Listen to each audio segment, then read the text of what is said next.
Hey, Shalom Akim, Shalom. Let's start off by giving all praises, honor, and glorification to Yahweh, Bahashem, Yahweh Shai, Bahashem Racha Kodash. Double honors to the apostles, bishops, and elders of Great Millstone who rule well and teach well. And Shalom to the elect. All right, this lesson is going to touch on how the plagues of Egypt, okay, the destruction that the Lord brought, okay, the different signs and wonders that the Lord brought upon Egypt were had not only for purpose to, of course, deliver the nation of Israel, but also to confound the different gods that the Egyptians worshipped. Okay, because these Egyptians, they had many gods, man. Okay, and they believed these certain gods had power over animals, fertility, the sun, um, the sky, the water, okay, and other elements. But it turns out that they were all confounded, man. Okay, and the plagues that the Lord brought was in order to demonstrate that their gods were vain, and that His name, the name of Yahweh, Bashem Yahushai, is to be glorified. Okay, so that's what we're going to touch on.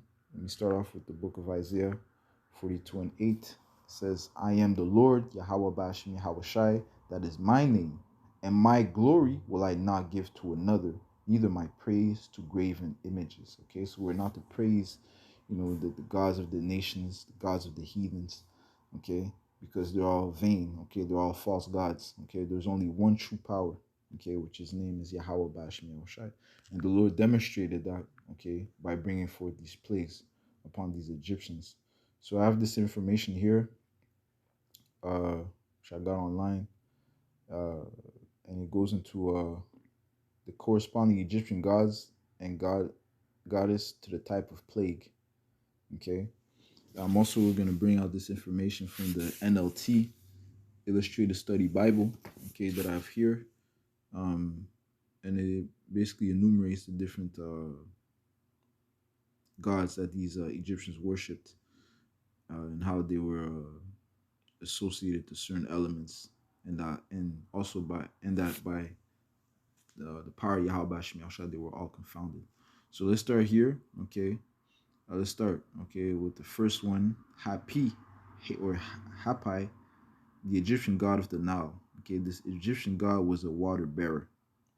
Egyptian plague, water turned to blood. Okay, it says the first plague that was given to the Egyptians from the Most High was that of turning the water to blood. As Aaron, the spokesman for Moses, touched the rod of the Lord to the Nile River, it immediately turned to blood. All the fish died, and the river stank. Partially able to duplicate this miracle, the magicians of Pharaoh also turned water into blood, leaving Pharaoh unimpressed with this great wonder from the Most High. 7 days the water throughout all the land of Egypt remained in this state, unsuitable for drinking, the perfect length of time to demonstrate that the Lord was superior to all the gods of Egypt. Okay, so this guy Hapai, he can stop the the water from being blood, man. Okay, it remains 7 days. Okay, I'm gonna read from the NLT. It says, the Nile turned to blood. The Nile, revered as a god who gave Egypt life and fertility, became a bloody representation of death. Okay, and there's nothing their gods could do to stop this plague. Next one, Heket, Egyptian goddess of fertility, water, renewal. Heket, the Egyptian goddess, had the head of a frog. Okay, so that goes into the second plague that the Lord brought, which was to bring the frogs. Okay, so it reads here, Egyptian plague, frogs coming from the Nile River. Still, Pharaoh refused to let the children of Israel go from the presence of Egypt. The second plague that was extended upon Egypt from the rod by Aaron was that of frogs. The frogs came up from the river and were in their houses, in their food, in their clothing, in every place possible. From the greatest to the least, no one in Egypt escaped the plague of frogs. Okay? Pharaoh's magicians were able to bring more frogs in their attempt to imitate the power of the Most High, but only Moses was able to make the frogs go away through the spirit and power of Yahweh Bashem Yahushai. This was another attack on famous Egyptian goddess Heket, okay, which this guy Heket Was actually, it says a woman is a goddess of fertility, water, and renewal. Okay, and she had a head of a frog. So let's see what it says in the NLT. It says frogs as the second plague. The Egyptians revered frogs, represented by Heket, frog-headed goddess of fruitfulness, as having the key of life beyond death. Now frogs fill the land with the stink of death. You see, so she was supposed to have the key of life beyond death, but you know those plenty of frogs, man, and it smelled like death, man. Okay, next one, number 3. Uh, this guy Geb, which is supposed to be the Egyptian god of the earth. The Egyptian god Geb was over the dust of the earth. Egyptian plague, lice from the dust of the death. It reads, still Pharaoh will not concede, even after this day of power from the Lord of magnificent plague, he will not let them go. Okay, it says, at the command of the Lord to Moses, Aaron was told to stretch forth his rod and smite the dust of the earth. When he did, the dust became lice throughout all the land, on both people and beast. The very dust that was referred to in the creation process of man is now used to plague men as a reminder of his mortality and sin, which both lead to death. Okay. Finally, the magicians of Pharaoh are humiliated, being unable to compete with this power that was so much greater than themselves and the powers that they had from their Egyptians, gods and goddesses, and they profess this is the finger of God. You see, so they had no choice but to admit or acknowledge the power of Yahweh Bashmi Yahushai. Okay, they couldn't stop this plague, man. Okay, neither could they trust in this guy Geb, okay, to stop the plague, man. Though they pretended that he was the god of the earth, man, or he was over the dust of the earth. Okay, so it says this was the last plague that required Aaron's involvement, as the next 3 of these plagues are issued. Okay, so let's see in the NLT. It says, gnats, the finger of God, fell on the land with a plague of biting insects that the Egyptian magicians could not copy, but had to recognize as the work of the Most High. Okay. Number 4, Khepri, Egyptian god of creation, movement of the sun, rebirth. Khepri, the Egyptian god who had the head of a fly. Egyptian plague, swarms of flies. And guess what? This guy Khepri, he couldn't do nothing against the flies, man. Okay.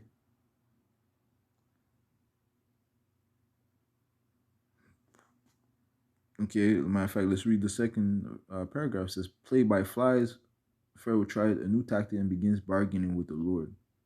Okay, but what happened to Khepri? He couldn't stop the flies, man. Okay. Let's read from the NLT, man.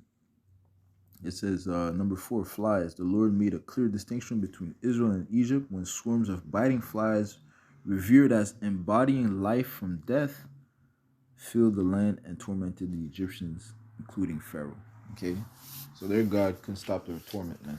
Their so-called God can stop their torment, man, from the swarm of flies. Okay? Capri, a vain God. Hathor, next one. Hathor. Okay? It says Egyptian goddess of love and protection. Usually this Egyptian goddess was depicted with the head of a cow. Okay? And the Egyptian plague was the death of cattle and livestock. Okay? And guess what? Though she had the head of a cow, she can stop the cows from dying. Okay? And read from the NLT. It says death of the livestock. The Egyptians revered cattle as divine, having the power of life and fertility. Amun-Ra, the chief of Egypt, was pictured as a bull. The hand of the Lord struck them and demonstrated his sovereign power. Okay, so the NLT mentions Amun-Ra. This one mentions Hathor. Okay, which both vain, could do nothing. Okay, to keep their livestock alive. Okay, which definitely had an effect on the livelihood of these Egyptians, man. Okay. Next one, number 6, Isis, Egyptian goddess of medicine and peace. Okay, and the plague that came, the 6th plague that came was the ashes turned to boils and sores, right? And she's Isis supposed to be the the goddess of medicine. Well, she couldn't stop the boils and the sores that came upon the Egyptians.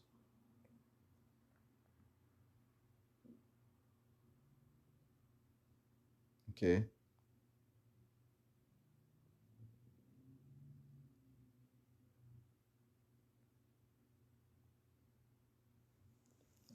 Let's see what it says in the NLT. It says, "Soot from the burning heat of the brick kiln became a sign of plague of burning sores. The Egyptian magicians were both powerless to prevent them and unable to stand in Moses' presence due to the boils." Okay, so those magicians, man, they were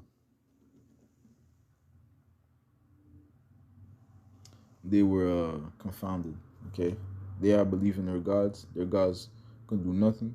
They were confounded. Let's bring out a scripture in the book of Wisdom of Solomon, chapter 17 and verse 8.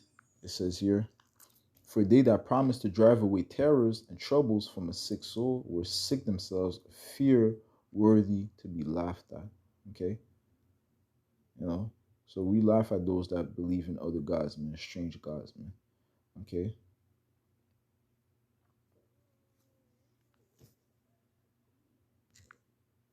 okay, because they proclaim that they have the answers, but yet they can't heal. Okay, they can't get rid of the plagues, man. Right? Isis, Egyptian goddess of medicine and peace. Well, she couldn't heal. She couldn't heal. Okay, next one. The plague of hell. Okay, and then NLT it says the Egyptian god Osiris. Okay, uh, who represented the vegetation, was unable to prevent the Lord from destroying it because the earth belongs to the Lord. That's right. Pharaoh began to admit wrongdoing. Okay, so Nut here it talks about Nut. Okay, then Notice mentioned Osiris. Okay, which it doesn't matter. Okay, they're both powerless. Egyptian plague that came.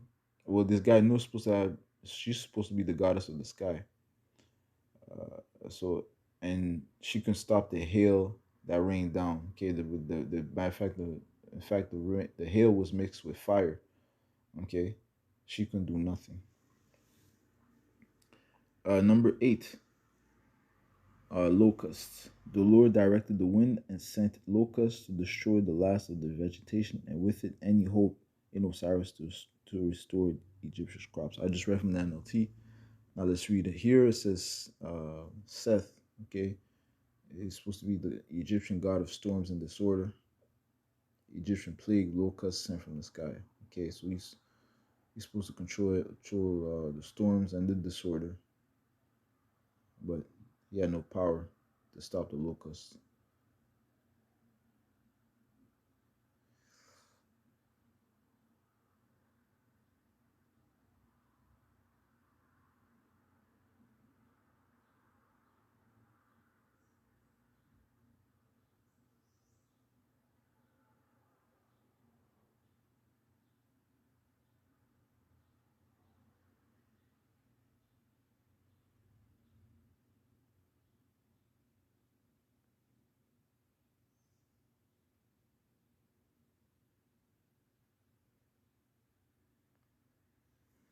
Next one, number 9, Ra, the sun god. Okay, Egyptian plague, the 3 days of complete darkness. Darkness now fell upon Egypt, unannounced as a prelude to the future fate to be felt by the Egyptian empire when the message of the Lord was not heeded, and they still turned to their own Egyptian gods and goddesses. 3 days of palpable darkness that was so immense it could be physically felt covered the land of Egypt. The sun, the most worshipped god in Egypt, other than Pharaoh himself, gave no light. The Lord showed that he had control over the sun as a witness that the God of Israel had ultimate power over life and death. The psychological and religious impact would have had a profound influence on the Egyptians at this point. Darkness is a representation of death, judgment, and hopelessness. Darkness is a complete absence of light. Okay. All right, let's see what the NLT says. Darkness. The Lord demonstrated complete sovereign control over Ray. Okay, so it says Ray, the sun god, which I assume is the same one as Ra. Okay, that this article mentions.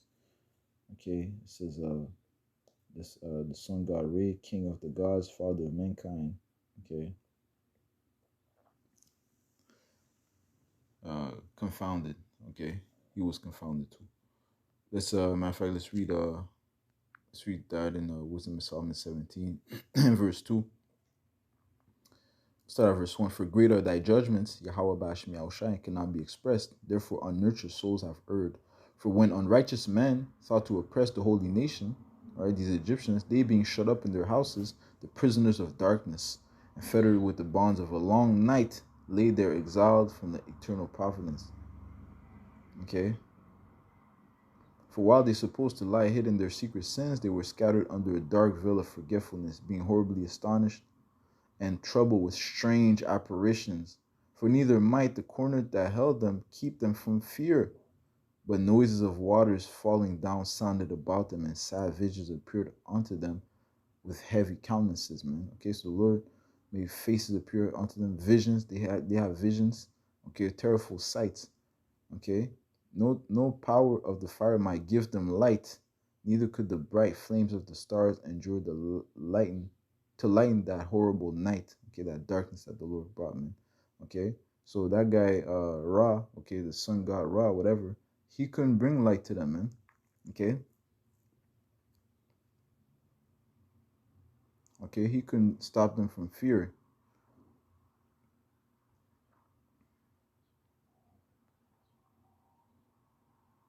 It says verse 7, as for the illusions of art magic, right, these sorcerers, these magicians, okay, they were put down, and their vaunting in wisdom was reproved with disgrace for all the plagues that came, man.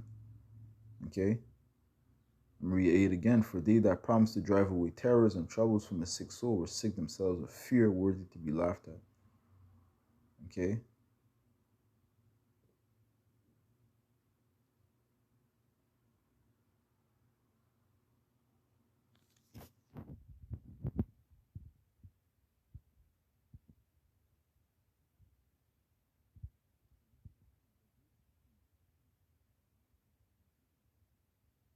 which came upon them out of the bottoms of inevitable hell, were partly vexed with monstrous apparitions and partly fainted, their heart failing them for a sudden fear and not looked for came upon them.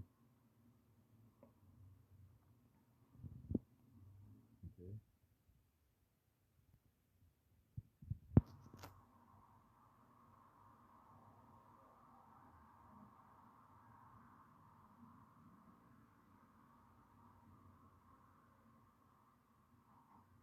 It says it says verse 20. It says, for the whole world shined with clear light, and none were hindered in their labor.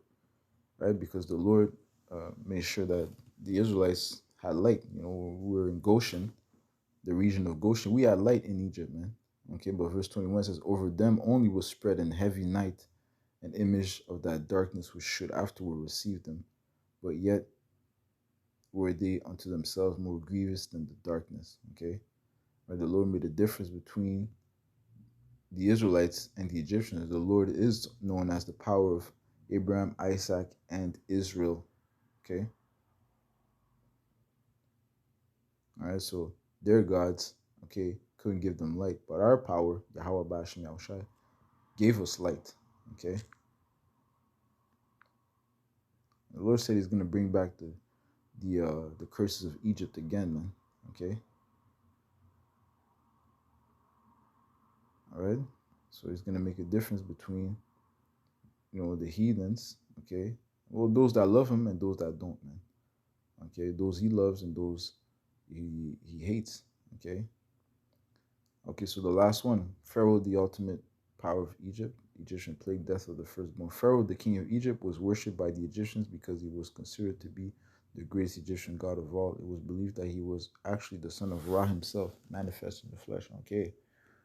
After the plague of darkness fell throughout the land was lifted, Pharaoh resumed his position of bargaining with the Lord and offered Moses another deal. Since virtually, since virtually all of the Egyptian animals had been consumed by the judgments of the Lord, Pharaoh now consented to the request made to let the people go, but they must leave their animals behind. This was a totally unacceptable offer, as the animals were to be were supposed to be sacrificed. Were to be used as the actual sacrifice to the Lord. The Lord is uncompromising when He has set the terms.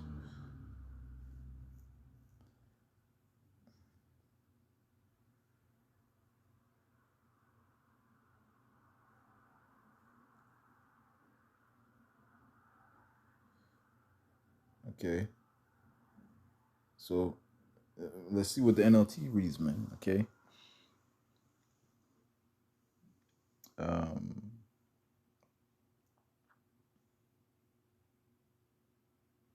says the death of the firstborn. The Lord took away life itself, which the Egyptians revered above all else, from the hair of every family in Egypt, while preserving and rescuing Israel through the blood sacrifice of the Lord's Passover.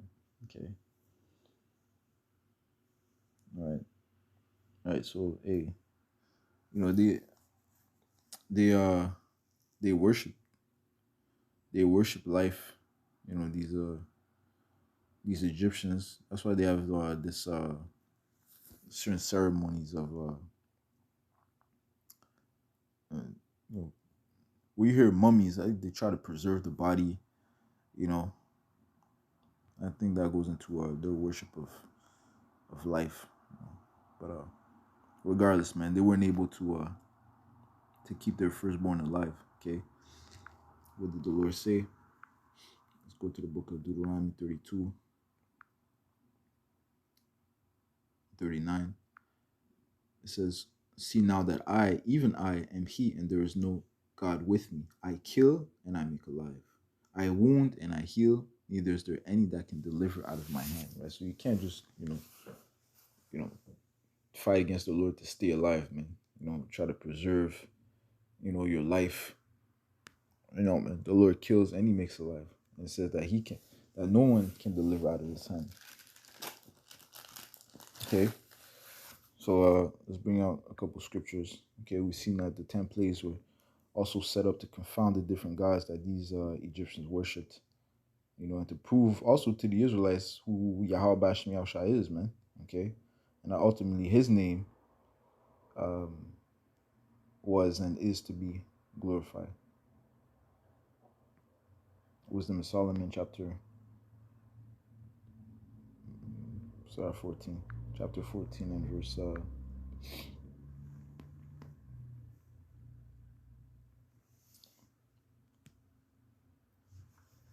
9, "For the ungodly and his ungodliness are both alike hateful unto the Most High. For that which is made shall be punished together with him that made it." Right? So there's different gods that you create, man. They're going to be punished.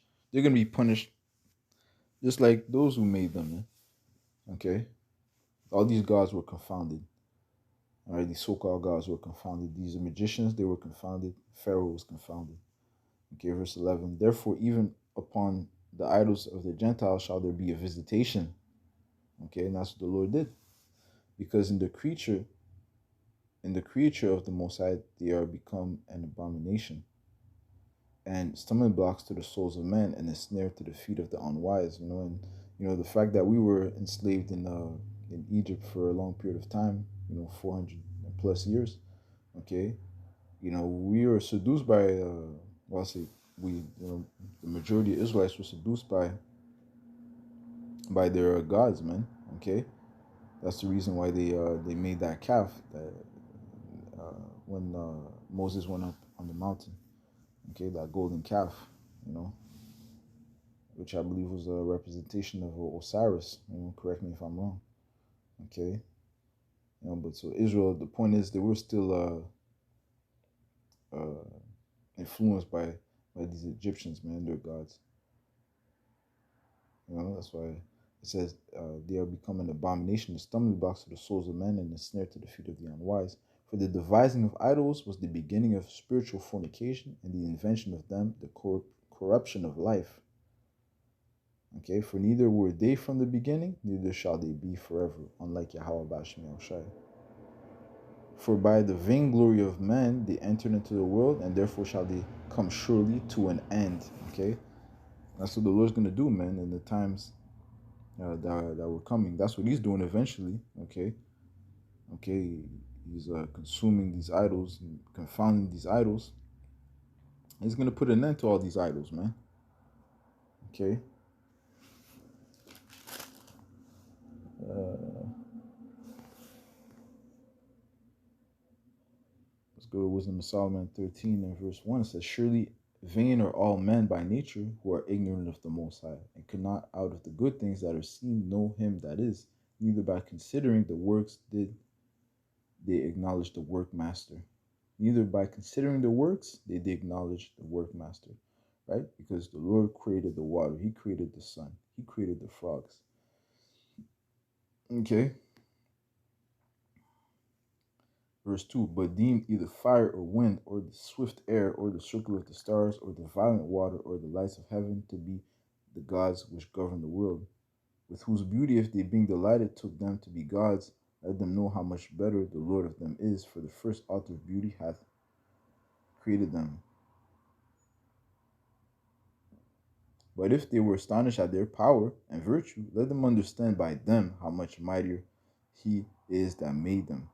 For by the greatness and beauty of the creatures, proportionably the maker of them is seen. Okay? So hey, the Lord is to be seen proportionably in all these creatures, man. Okay, and he is the one you have to honor. Not these false gods, man. Which once again the Lord is going to confound. Okay? Let's go to the book of Isaiah 19. And one that says the burden of Egypt, and modern Egypt is America. Okay? Revelation 11 and 8. Okay? That great city, America, is also called spiritual Egypt and Sodom.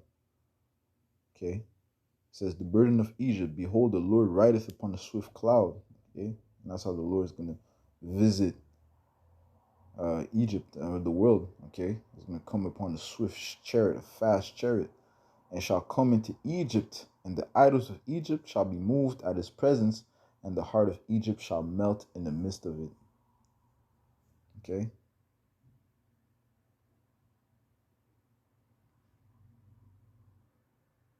They're not going to do nothing against the power of Yahweh Shem. The Lord is even going to challenge them, man. Isaiah 47 and verse